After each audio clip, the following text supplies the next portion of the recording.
Isa sa mga trending na negosyo ang online travel business. Napakadali nitong simulan dahil pwede mo itong gawin kahit part-time. Sa pamamagitan ng business na ito, maaari ka nang magbenta ng plane tickets, hotel bookings at tour packages. Online gamit lamang ang iyong cellphone. Marami na ang natulungan ito, hindi lang para kumita kundi para rin makapag-for good sa Pilipinas. Perfect ito sa mga OFW na gustong umuwi ng tuluyan o sa mga empleyado na gustong mag-resign at mag-focus sa kanilang pamilya. Katulad namin, nai-enjoy na ang time freedom at na-achieve na ang income na di namin nai-experience before. Madami na ang nakagawa. Housewife, seaman's wife, empleyado, OFWs.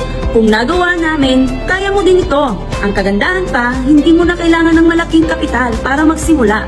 Kung naghahanap ka ng paraan para umasenso habang tumutulong sa iba, baka ito na ang para sa'yo.